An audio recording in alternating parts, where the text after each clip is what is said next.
You know, I dropped the deeper dives a few days ago. If you haven't watched it, go watch it. It actually didn't do as many, it didn't perform as well as I thought it would. Obviously, a lot of the times, the videos that I post on the fighting are like a good representation of how much hype there's on a fight or a fighter, specific topic, right? And a lot of the past UFC, like UFC 285, did pretty well that deeper dive. There was a lot of deeper dives that are huge, just not because of necessarily the video that I did, but because of the moment, the event. And UFC 286 actually did pretty low numbers. You know what I mean? Like usually around 80, 90K. That's like a good deeper dive for me. And this UFC 286 did around 60K. And I wondered, is there a lack of hype for that fight? And I looked back at UFC 278, and I remember dropping that deeper dive very, very late, but not a lot of people were hyped for that one. So I don't know if there's a lack of hype for the Usman fights because, I don't know, he's not like a super mega star.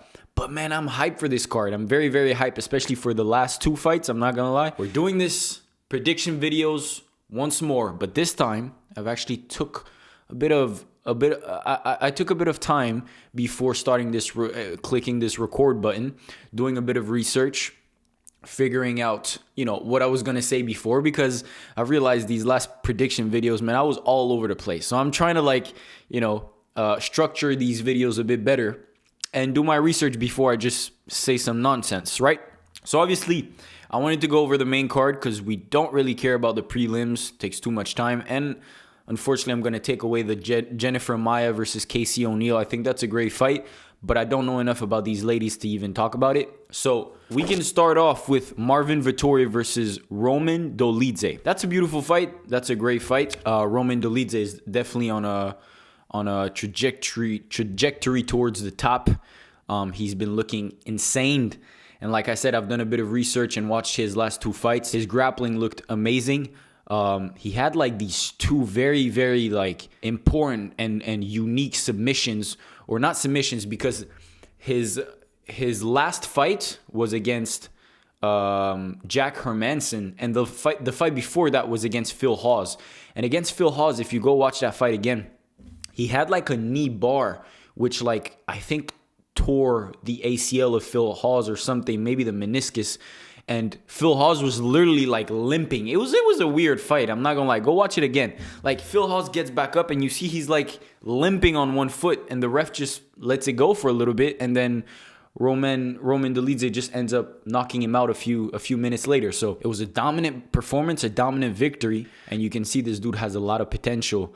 And his last fight against Jack Hermansson was something even more crazy, or even more unique. He had like this calf slicer, but he didn't finish with the calf slicer. It was like he had the calf slicer off the back and just finished with ground and pound. Jack couldn't literally do anything. He couldn't get out of that position. So I watched those two fights and I'm like, damn, this dude is very, very dangerous, man. Very dangerous. He's big, strong for the division too. And Marvin Vettori, man, we've said the same thing for a little while. UFC knows how to put these matchups together because those are two very strong, heavy, powerful. Well, I wouldn't say powerful, but like, thick boys for the 185 pounds. The only thing with Vettori is I don't think he has the skill and the weapons to match Roman on the ground, in my opinion. Well, we'll just have to wait and see. But if Marvin Vettori tries to shoot for takedown, Dolidze off his back has some nasty elbows, has some nasty submissions.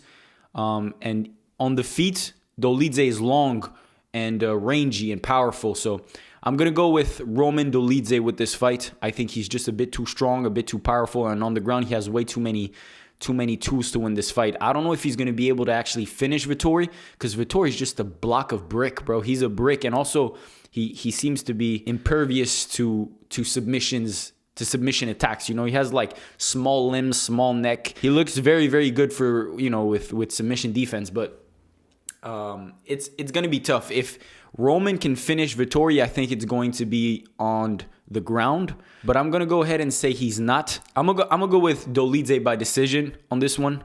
I think Vettori just doesn't have the weapons to fight Dolidze and win that fight, unfortunately. So I'm going to go with Dolidze by decision on this one. Let's move on. Gunnar Nelson versus Bryan Barbarena. That's also an interesting fight, man. It's crazy. The UFC is very, very good matching these dudes up because they're able to make very exciting fights, but also fights that make sense for each guys, right? It's two guys that are in similar positions, and yeah, it's going to be a very interesting fight. Obviously, we remember that Bryan Barberena fight against Robbie Lawler. He showed his toughness in that fight. And then he got out-grappled by RDA, a former lightweight, which is concerning, right? Because Gunnar Nelson's grappling is top-notch, right? Even though he hasn't fought a lot, he hasn't been really active these past few years. I think he fought in 2022 in March. I noted that. Yeah, so he fought in March of 2022. And before that, hadn't fought since 2019, right? He fought Gilbert Burns in 2019, and before that, it was Leon with the whole Masvidal-Leon incident that night. So he hadn't fought a lot since that. So also, obviously, there was the pandemic, big thing. So I guess I kind of understand it, but he hasn't been as active as Bryan Barberena has. So that's definitely an advantage for Bryan. But I went and rewatched Gunnar Nelson's most recent fight last year in March, and he completely dominated the dude he fought, right? He was able to... I think he was 3 of 3 on takedowns, got the back each rounds, and controlled him completely, 30-26 on all judges' scorecard. Nelson's grappling is very, very good. It's very underrated. And when I saw Bryan Barberena get out-grappled by RDA, not saying RDA doesn't have great grappling, he has tremendous grappling, but he's a 155er, right? He's a bit smaller, 5'8", 5'9", whereas Gunnar is bigger, 5'11", stronger, definitely fitter for the 170-pound division. It might be a rough night, and that's what I'm going to go with. I'm going to go with Gunnar Nelson by decision, by out-grappling Barberena. I think he's going to be able to shoot takedowns and control him on the ground pretty well, or maybe even find a submission, but I doubt that he's going to be able to find a submission like RDA is, because I feel RDA is a lot more submission-oriented, where Gunnar Nelson really wants to just control you on the ground. So I'm going to go with Gunnar Nelson by decision. Let's move on. Justin Gaethje versus Vs Fiziev, fight of the year contender. Guys, don't sleep on this fight. I don't know why there's not enough hype for this fight. There's not enough hype for this fight, and it pisses me off because since the time Justin Gaethje lost to Charles Oliveira and Fiziev knocked out Rafael dos Anjos, this fight was the fight to make, and I'm so glad Justin Gaethje accepted. I really, really thought Justin Gaethje was gonna find a way to not take this fight, but it just goes to show the confidence that he has for himself, and the confidence that also he can beat these young dudes, right? Because it feels at times Justin Gaethje, he has this way of speaking that is different than most. Like, he speaks about his career in a very not negative way or pessimistic way, right? He always speaks like his fight career is in the past, or that he reflects on his fight career a lot. Like, it's been a great ride. We've had a lot of funs. He said something about him and Usman. He included Usman in that. And Usman actually never said that. He said, it's been a great ride with me and Usman, and now we only have 2 or 3 fights left, or some shit like that. And I'm like, why do you say that? I don't know. I feel whenever a fighter is speaking about the end of his career or seeing the end line, it never ends well. And I've said that in the last prediction video when we talked about Derek Brunson versus Dricus du Plessis. I said Derek Brunson's talked about the end of his career. That's never good for a fighter. It's the same where Usain Bolt, he sees the finish line, he knows he's number one, and he just slows down. That's how it is.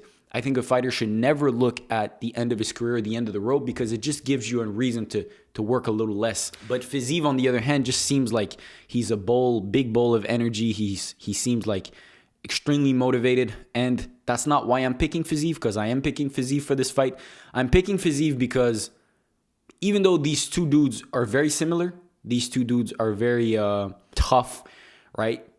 There's a difference in striking, and you see it clearly. I'm going to go as far as to say Fiziev might make Gaethje look a bit foolish at the beginning of this fight, because Fiziev's striking is really, really, really crisp and clean, whereas Gaethje's striking is more based towards chaos, right? Gaethje brings the chaos to a fight, but he isn't super technical. He throws very hard and strong leg kicks, and then he throws big overhands. Like, that's literally what he does. You can count him as a good striker. He's a great striker, but not because of his technical game, technical striking. It's more so because of the way he uses striking, with his pressure, with his toughness, right? He makes it a brawl, and I've said that in the deeper dive. He just entice fighters to make the fight and turn the fight into a brawl, and that's why he won a lot of the times. I think this fight will look a little bit like Justin Gaethje versus Dustin Poirier, and Poirier has, in my opinion, better striking than Justin Gaethje. He's a bit more technical,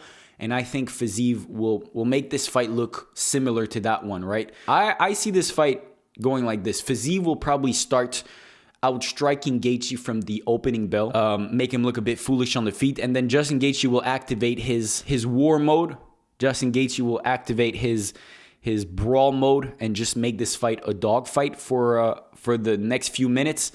And then I think Fiziev, even though he'll be in that brawl, but he'll accept it, because Fiziev is good in the brawl as well. He's not the type of guy to run away from it. So I think Fiziev will still be able to find the crisper, cleaner shots. It's going to be a war. It's going to be a brawl. It's going to be a great fight to watch as fans. But I think Fiziev, in the end, will be able to find the crisper and cleaner shots. So I'm going to go with Rafael Fiziev by late TKO.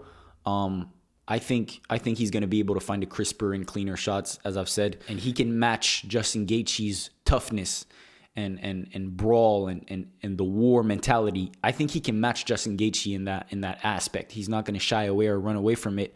And in the end, the technicality of Rafael Fiziev is going to make him win this fight. Let's move on. Main event time. Leon Edwards versus Kamaru Usman. You know, easy pick for this fight would be Kamaru Usman. But these last few weeks of watching the embedded, as I've said, the anatomy of the fighter, all the vlogs and interviews with Kamaru Usman involved, he looks different. I don't know if it's just me, but he looks a bit different.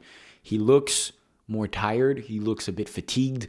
There was this interview with the British channel, and they've talked BT Sports, and they've talked about the fact that Usman has to walk backwards whenever he walks down the stairs. And that's crazy, man. He's getting older. He's 35. The weight cuts are not easy for Usman, right? And as you get older, they don't get easier. And the biggest thing is also coming back from a vicious knockout like this one. That changes a fighter. And I think Usman as well is a better fighter, prime for prime. I think Usman beats Leon Edwards 9 times out of 10, right? But at this stage of his career, it's going to be tough to beat Edwards. Edwards is in his physical prime. The confidence is at an all-time high. He's going to be in his hometown. Obviously, altitude is not going to be a factor. And we've seen what happens, right? In the first round, when Leon Edwards is fresh, doesn't get too tired, he's able to defend takedowns. He's even able to take Kamaru Usman down, right? So that's what I see happening. I think Leon is very technical on the feet. He can pick Kamaru Usman apart, and he's not going to get as fatigued as in the first fight. Maybe it's just a cope, to be honest. I don't have a favorite in this one. It's not like I'm picking for any of these dudes, to be honest. So it's not like a biased take that I'm giving you right now. I really love both of them, but there's just something telling me that Leon Edwards is not going to fatigue the way he fatigued in the first fight. Something is telling me it's not Usman's time anymore. I think it's really Edwards' reign, and I'm really not sure. This is really the toughest pick of the night. I feel all the other picks that I just gave you are very clear in my head. I'm very confident in those picks, but this one I'm not very confident. But that's what makes this fight so beautiful to watch and so interesting as well, right? But in the end, I'm gonna go with Leon. As I've said, I think his striking is on another level. He's way crispier than Usman's on the feet, and I think if he doesn't get fatigued too early, he's gonna be able to get off the fence and stuff the takedowns to where it's gonna be a stand-up fight. And that's what I'm going with. I'm gonna go with Leon Edwards by TKO in the third round. That's what I'm gonna go with. It's a very bold predictions, but we'll have to wait and see. But that's my opinion. I'm very hyped for this fight. Let me know what y'all think down below. Put your predictions down below. I'm gonna see y'all very, very soon. I'm gonna record some other videos. So yeah, I'll catch y'all in the next one, man. Peace out.